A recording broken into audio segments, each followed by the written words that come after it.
Cuando escuchamos la palabra maquiavélico, lo primero que se nos viene a la mente es que es algo malo, asociado a lo inmoral y relativo a personas de dudosa reputación, que son capaces de cualquier cosa, con tal de lograr sus objetivos. En este video vamos a evaluar un término que se ha establecido de manera poderosa dentro de nuestro imaginario. Vamos a revisar si Nicolás Maquiavelo era tan maquiavélico como muchos de nosotros creemos. Vamos a poner los lentes sobre la historia.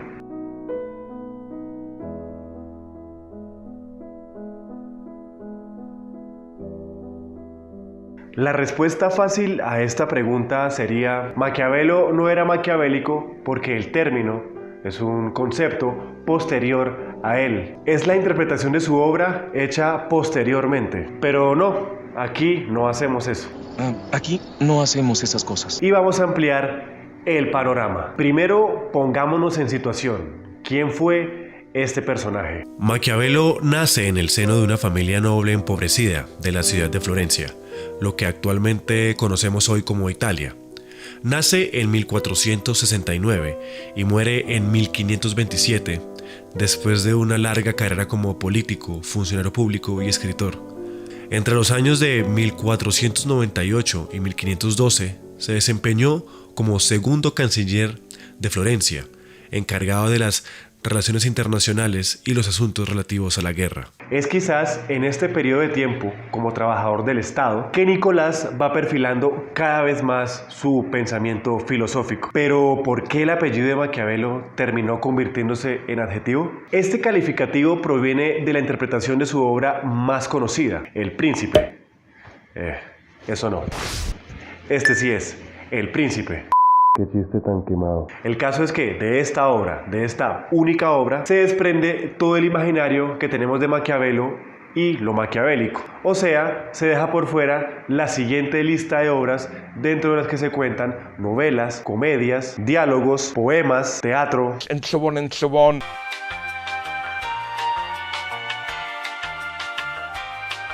Debemos analizar el contexto y la intención por la cual Maquiavelo escribe esta obra. El contexto es particular.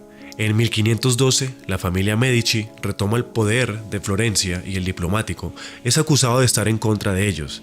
Termina encarcelado por conspiración y un montón de cosas más. Y Nicolò es desterrado a una pequeña finca propiedad de la familia a las afueras de la ciudad.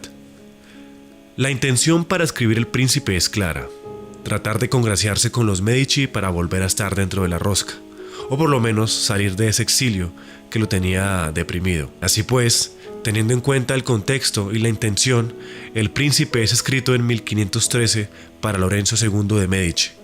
No confundirlo con su abuelo, Lorenzo de Medici el Magnífico, quien fuese mecenas de Leonardo da Vinci, Botticelli y Miguel Ángel.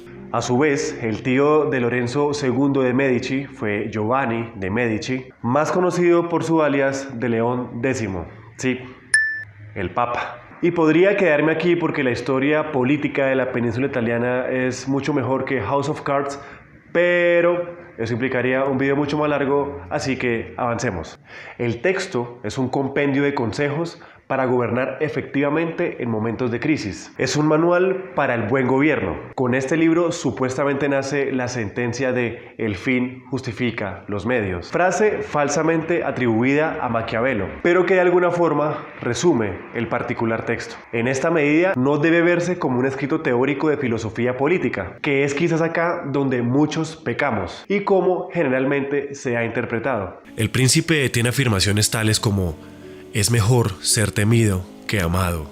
Y uno dice: ¿pero qué clase de Corleone estoy leyendo? De ahí que Bertrand Russell haya dicho que el texto es un manual para mafiosos.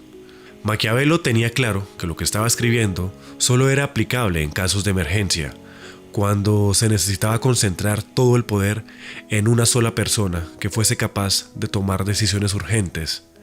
No lo escribió para repúblicas y es honesto con el lector. Dejaré a un lado el discutir sobre las repúblicas porque ya en otra ocasión lo he hecho extensamente. Capítulo 2 de los principados hereditarios. Asimismo, Nicolás, como buen burócrata y político, entendía que un imperativo para gobernar siempre es el de la desconfianza. Quizás podríamos traer frases cercanas a nosotros como piensa mal y acertarás, o es mejor prevenir que lamentar, siempre bajo lo que se podría denominar como el principio de mala fe. Porque desconfiar siempre en el ejercicio del poder será la apuesta más segura para sea quien sea que esté gobernando. Por otro lado, tengamos en cuenta el contexto de la península italiana. Recordemos que en aquella época Italia no estaba unificada. La región se componía de ciudades-estados o principados. Milán, Nápoles, Venecia, estados pontificios y por supuesto Florencia eran las potencias económicas y políticas de la región. Sin embargo, había un temor general de que España y Francia invadieran la península y al no existir un gobierno unificado de las grandes ciudades de la península, éstas cayeran una a una, sin contar las peleas entre estas. Todo esto para decir que Maquiavelo creía, como buen florentino, que la península debía unificarse alrededor de Florencia y volverse algo así como la capital. Así pues, El Príncipe es un manual que pretende dar consejos de gobierno a un monarca que sea capaz de unificar Italia, un déspota ilustrado. Pero bueno, el objetivo de este video es otro, es mostrar la cara más amable de Nicolás Maquiavelo y no hacer un resumen del Príncipe, porque de eso ya hay miles de videos y textos. Vamos a enfocarnos en el Maquiavelo demócrata y creyente de la República. El deber de un hombre es enseñar a otros el bien que no ha podido poner en práctica por la malignidad de los tiempos o de la fortuna, para que siendo muchos los capaces, alguno de ellos, más amado del cielo, pueda ponerlo en práctica. El florentino fue un hombre principalmente republicano, como ya hemos dicho antes. El Príncipe es una obra que escribe en un momento muy particular de su vida. Sabía cómo debía gobernar porque él mismo había visto a los reyes de la época hacerlo. El Príncipe es un compendio de lo que vio y lo plasmó, pero es en los discursos donde podemos ver en extenso el pensamiento de Nicolás. El libro de los discursos está compuesto por, valga la redundancia, 3 libros. Allí el florentino se dedica a comentar el texto escrito por Tito Livio, el historiador romano, aunque a decir verdad, la mayor parte del tiempo lo usa como excusa para dar sus opiniones sobre las repúblicas y el concepto que tiene sobre ellas. Es necesario entender que Maquiavelo tiene una fascinación por Roma y sobre todo por la época de la República Romana. Ve en ella el ideal de gobierno que él cree mejor, porque no existen los abusos de los príncipes propensos a la tiranía, pero tampoco una falta de institucionalización. Los discursos se escribieron hace ya más de 500 años y ahí podemos ver ideas que hoy conocemos como la separación de poderes o el equilibrio de poderes, conceptos muy básicos de los estados modernos. Un legislador prudente que conozca estos defectos huirá de ellas, estableciendo un régimen mixto que de todas participe, el cual será más firme y estable, porque en una constitución donde coexistan la monarquía, la aristocracia y la democracia, cada uno de estos poderes vigila y contrarresta los abusos de los otros. Maquiavelo cree que los gobiernos republicanos, y con republicano no me refiero al partido político estadounidense, es la forma más eficiente de gobernar porque genera mucha más estabilidad, tanto para quien o quienes gobiernan como para el pueblo. Asimismo, y por la misma línea, el florentino entiende que unas instituciones fuertes y las vías jurídicas son esenciales para el arte del buen gobierno. Este suceso prueba lo dicho anteriormente de cuán útiles y aún necesarias son a las repúblicas las medidas legales de manifestación de animosidad de la multitud contra cualquier ciudadano, porque si no existen estos recursos legítimos se acude a los extralegales, los cuales ocasionan, sin duda, peores resultados.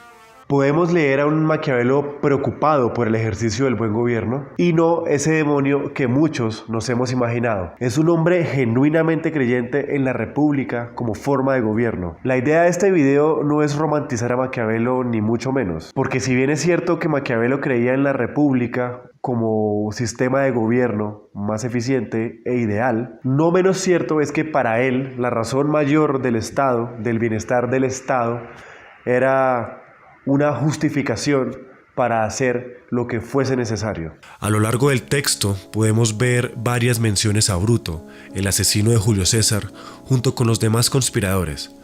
Pero cuando lo menciona, lo hace para justificar el asesinato, porque la preservación de la República lo valía. El gobierno no podía caer en manos de un tirano que estaba concentrando todo el poder. Antes de los días oscuros, antes del imperio. Eso era una perturbación en el equilibrio de la fuerza. Entonces, volvemos a un Maquiavelo tan maquiavélico. Más que eso, tenemos un panorama mucho más amplio de lo que era el florentino. No es un demonio como mucha gente lo quiere pintar, es un político pragmático, hijo de su época. Quizás era un patriota fiel a su amada Florencia, como muchos autores intentan señalar en algunos textos. Estamos en deuda con él porque fue capaz de plasmar lo que vio en sus muchos años dentro del gobierno. El mayor aporte de Maquiavelo, desde mi perspectiva, no es como teórico. Fue el primer cronista y sociólogo que quiso escribir y describir el ejercicio del poder en su época. Pido disculpas porque este es un video más de YouTube, algo corto, una especie de encapsular cierta información para que sea un poco más masticable. Así que mi invitación es para que vayan mucho más allá de lo que pueden mostrar mis lentes y vayan directamente a la fuente o las fuentes. La fuente. Abajo en la descripción está la bibliografía con la que pueden extender el estudio y la investigación sobre la vida y obra de Maquiavelo. Y evidentemente no está citada en formato APA ni Chicago, porque la academia es muy cansona. Les invito para que se suscriban y si el video les gustó pueden dejar el dichoso pulgar arriba.